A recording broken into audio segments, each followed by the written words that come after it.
Concerns over media censorship have intensified south of the border this past week after American late-night host Jimmy Kimmel was abruptly pulled off the air by his network. This on the back of comments that Kimmel made describing, in his words, political reactions to the shooting of right-wing influencer Charlie Kirk. We hit some new lows over the weekend with the MAGA gang desperately trying to characterize this kid who murdered Charlie Kirk as anything other than one of them and doing everything they can to score political points from it. In between the finger points. Peter Loge joins us now, Director and Associate Professor at George Washington University's School of Media and Public Affairs. Professor, it's good to have you on. Always great to be with you. Is it fair for us, I played those comments off the top because there are a lot of people who aren't quite aware, even at this stage, exactly what Kimmel got pulled off the air for. Is it fair for us to look at this as a free speech or media censorship issue in the first place? Because we've heard a lot of opposing views in recent days. How have you understood the events that led to Kimmel being cancelled? It's absolutely fair to view it as a free speech issue because it isn't just about Mr. Kimmel, other shows that have been pulled off the air. It's also about Trump suing the New York Times, reporters being given limited access or increased rules to what they can write about the Pentagon. This is part of a larger effort of the U.S. presidential administration to clamp down on dissent and disagreement. Now, I should say the president has most recently come out and said that he had nothing to do with it. He said that Kimmel was cancelled because of his poor ratings and lack of talent. But we do know, some of the events that led up to it. Of course, we cannot know what happened in those closed rooms at the Walt Disney Company or ABC. But we know that Kimmel's network suspended him just hours after the FCC chair essentially urged them to. He went on a podcast and he spoke about doing this the easy way or the hard way. And ultimately, the FCC does hold power to renew broadcast licenses and approve mergers. Is it unusual for the FCC to get involved like this? And if so, what has prevented them from wielding this sort of power in the past? It's completely unprecedented for the FCC to get involved like this. The Federal Communications Commission does not get involved in private business decisions. They're private businesses. That's the point of private enterprise. The role of the Federal Communications Commission is to regulate broadcast licenses because broadcast spectrum is a finite resource. They should do that based on whether or not broadcasters are serving the public interest broadly defined. Low ratings has nothing to do with the public interest, right? This is absolutely unprecedented. And it's also part of, again, this larger effort, right, where President Trump is suing newspapers, he's limiting journalistic access. Anyone who disagrees with him is somehow needs to be punished or deserves to be punished. There are few things more American than criticizing people in power, knowing that people in power have to put up with it, right? Americans are loud, unruly, and we can be obnoxious, and we love to shout at people in power. And part of America is people in power have to take it. That's one of the things that makes America terrific and keeps it successful. There is a clear trend here, like you're pointing out. Another late-night host, Stephen Colbert, was given his notice by CBS shortly before their merger request actually went through. Donald Trump said that Jimmy Kimmel will be next at the time, and that too has come to pass. He's listed a couple more TV personalities, so I'm just wondering, are we looking at a future with no more late-night political comedy shows in the U.S.? What would prevent that outcome at this point? The first thing to note is that all the FCC can do is regulate broadcast. It can't regulate streaming or the internet. President Trump is transactional. He built his career in real estate where you squeeze as much value as you can out of a deal. You want something, you get something in return. It's a give and a take. And in New York, it's sharp elbowed and sharp. That was his persona when he had a TV show. He was the sharp elbowed guy. And that's how he's being president, right? He wants things, you want things. We got to make a deal. I'm going to make it hard for you to disagree with me.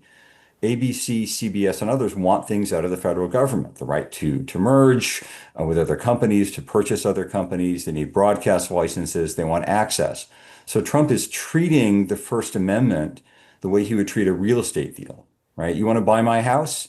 Okay, you got to kick in something. I'm going to buy your house. You're going to give me enough money to replace the gutters. I might not replace the gutters, but I got to get the money in return.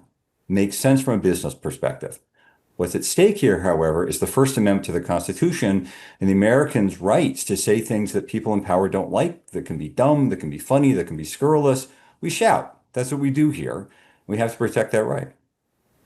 This event obviously has shocked the world of show business. We've seen people on the streets. We've seen a lot of Jimmy Kimmel's peers who still have shows come out and talk about it.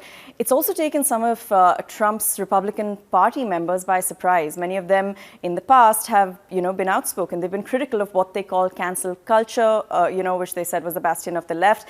They see this as a slippery slope to censorship. I want to play some comments made most recently by Ted Cruz, if we could.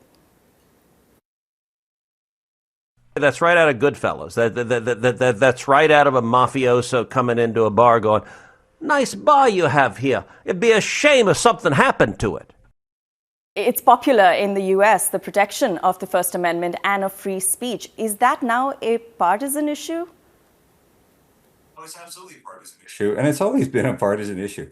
Thomas Jefferson loved the free press until he was elected president, at which point he thought it was an absolutely terrible thing.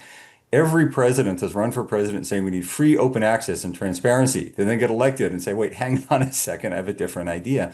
But they've always had to put up with it, right? In this case, however, there's intimidation, there are threats. Somebody opened fire on an ABC affiliate station in Sacramento, California the other day. We don't know the shooter's motives, but if the press, if the media, if journalists are the enemies of the American people somehow, if the president of the United States says the free press, late night comedians, your buddy who wants to write a letter to the editor are enemies of America, you got to go get them. That squelches speech. That's incredibly dangerous, right? We're a loud group of folks down here south of your border, and protecting that volume is incredibly important. We have heard a lot of people this week weighing in on the rights and the responsibilities of those in the public eye.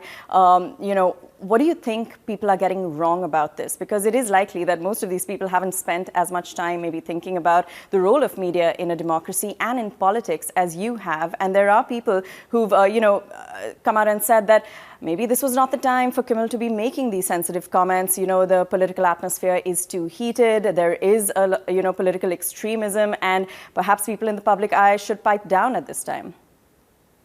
You make a couple of really good points that harken back to the clip you played from Senator Cruz, who, by the way, for whatever good he brings to the table, I'm not sure has a future as an impersonator or comic. I appreciate his effort. Didn't land as well as he thought it might have. But people like Senator Rand Paul of Kentucky, who's a libertarian, says free speech is free speech. Other Republicans in the House and the Senate have said the First Amendment's the First Amendment. Cancel culture tends to be about people piling on in personal ways rather than the entire U.S. government piling in.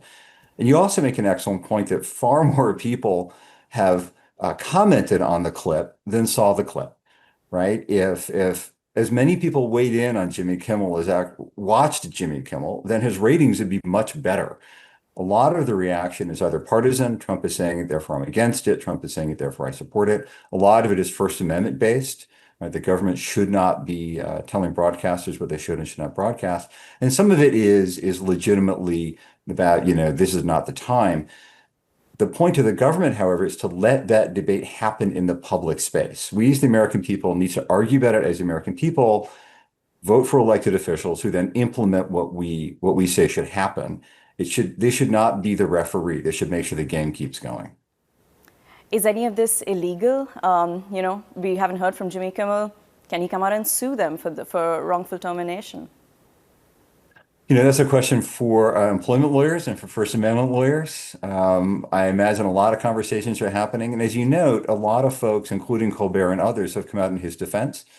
This is, again, not just about one guy who gave part of a monologue that didn't land the way he hoped it would. This is about the president suing the Des Moines Register because he didn't like their polling results, suing the New York Times because they think they don't like him, shouting at Jonathan Karl, one of America's most respected political journalists at ABC, for having hate in his heart. This is an attempt by the president of the United States to intimidate people into not saying things about him he doesn't like, and to intimidate them into not criticizing his administration. Of course, he doesn't like what they're saying about him. That's the job of the press. The job of the press is to poke at people in power. It's to make life difficult and to hold them honest, to hold them accountable. I've worked for, half a dozen elected officials, the House, the Senate. I worked in one presidential administration, and I rarely got fan mail, but we got a lot of hate mail, got a lot of angry people saying stuff I wish they wouldn't have said, marching on buildings, shouting things about me and my boss. I wish they hadn't done it, but we never intervened to try to stop it because part of the point is this shouting, right? If we can argue, then we're all going to continue, hopefully, to get better. It's when the argument is quieted or quelled or shut down that things start to go wrong. All right, Professor, we leave it there for now. Thank you for your time and your insight today. Thanks as always for having me on. That is Peter Loge, Director at George Washington University's School of Media and Public Affairs.